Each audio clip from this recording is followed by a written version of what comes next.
Alex Pereira is moving up in weight after losing his title and will face top former light heavyweight champion Jan Blachowicz.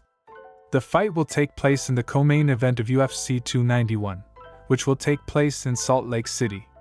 Hello friends, World of MMA is here with you.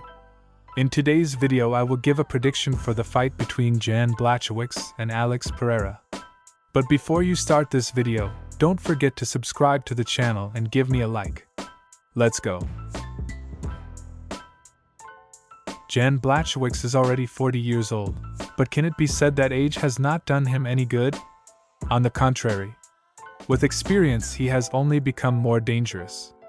The Pole came to Dana White's promotion with a 17-3 record in 2014, and has 12 wins in 19 fights since then. Yes, 6 losses isn't a small number, but the Pole has had some pretty serious opposition as well. On top of that, 2 of those defeats Jan closed out in rematches. Both Jimmy Manuwa and especially Corey Anderson felt how the Pole has evolved. Corey even left the UFC after a hard knockout, and that fight, which took place on February 15, 2020, put Blachowicz in position for a title shot. Jon Jones was impressed with the Polish fighter's performance and expressed his desire to defend his belt against him. Now Blachowicz has 10 wins in his last 13 fights and is a very serious name. Time passed, Jones decided to move up to heavyweight, but Jan got his chance, though, with another opponent Dominic Reyes. Being a clear underdog, the Pole managed to finish the favorite in the second round and won the coveted belt. In the spring of 2021, he had already managed to make a title defense and inflicted the first defeat in his career to Israel Adesanya, albeit in an unfamiliar division for the New Zealander.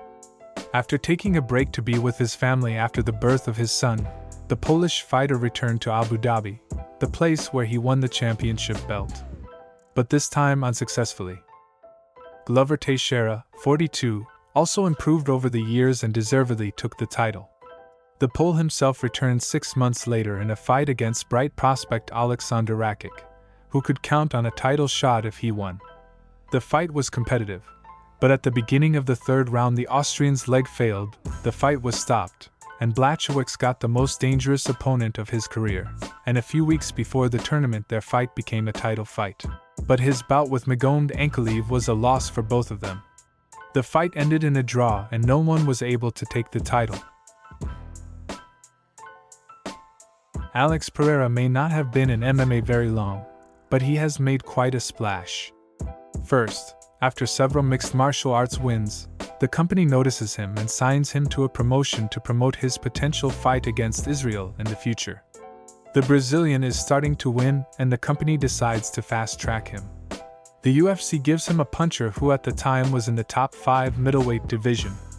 Pereira, to the surprise of many, was able to knock out his opponent and to take his position, thereby knocking himself out of a title fight against an old acquaintance of Adesanya's. The fight for Alex did not turn out the way he wanted it to. The champion controlled the fight for almost the entire allotted time, but at the end of the 5th round Pereira decided to wake up. With one of his punches, he shocks the champion and finishes him off. Thus, he becomes the new middleweight champion. But the UFC gives the former champion a chance, and their rematch went much worse for Alex than their first fight. Until the 3rd round, the fighters had a shootout on the hands, where I didn't see a clear favorite. But in the 3rd round, with one of his punches, Israel sends his opponent into a deep knockout, and thus he avenges his past defeat. Alex wanted to make another fight with Adesanya, but Dana White wasn't thrilled with the idea and suggested that Pereira move up a category and try his hand there. And as we can see, he listened to the advice of the head of the company and fights Jan Blachowicz, a representative of the top 5 in that category. And as usual we'll start with the striking, and first up we have Alex Pereira. Alex in the stand-up is more dangerous than ever, because he came from kickboxing. And as we know from Adesanya, the guys who come from this sport are different in their fighting game, i.e. his style, punches, completely different than the average fighter. His footwork and his ability to work on the counterattack can help him catch a pull. As we know, Jan has already been caught with an accurate lateral toward him. Thiago Santos was able to catch Blachowicz's mistakes. So what's a fighter who specializes in counterattacks going to do to him, waiting for you to go at him? Pereira had some moments in his career when he showed his brilliant technique. Now let's move on to the striking technique of Jan Blachowicz. Judging by his skills, Jan is naturally inferior to the former champion. But he has his own equally cool advantages. One of them is the legendary Polish power, with which he has destroyed quite a few high-class fighters. Jan knows how to work in a stand-up. His last fight against Ankalaev, as an example, the Pole used the whole arsenal of his punches. And as we recall, the low kicks played a major role in that fight. Of course, against a kickboxer such tactics could be of no use. But the legendary Polish power has never been cancelled. Pereira has been knocked out before. So what prevents Blachowicz from repeating it again?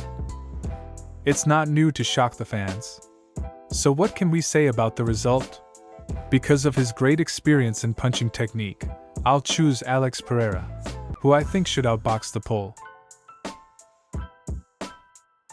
Let's move on to wrestling technique, where this time we will start with January. In my opinion, Blachowicz is very strange in this respect. He destroys his opponents in wrestling, then he is the victim himself. But I have a logical explanation for all that. As we know, Blachowicz is not a super fighter. But he has a black belt in BJJ, and opposite him there is an opponent who does not know much about wrestling. He could easily take over and control the whole round. It happened already in the fight against Israel, where Blachowicz showed us his other side. But if he is opposed by a fighter with a good wrestling base, he may not even try to control him. On the contrary, they try to control him. Magomed Ankalaev can prove it with ease. But in his fight against Pereira, he has a big advantage. Let us now turn to Alex Pereira's wrestling. This is the only way I can describe his level. He's not a wrestler at all. He's been able to be out-wrestled by the base striker, Adesanya. So what's going to happen when he meets Jan Blachowicz, who will be happy to transfer you? As I said before, if a Pole sees that his opponent is 0 in the wrestling, then with 100% probability expect transfers. And when you consider the fact that Alex Pereira across from him, don't doubt it. Alex hasn't shown his wrestling skills in MMA yet, and I can't assess his defense or any pluses. Only minuses. Because his first professional fight was lost because of his inability to wrestling. And so, without any question, the favorite in this aspect will be considered Jan Blachowicz.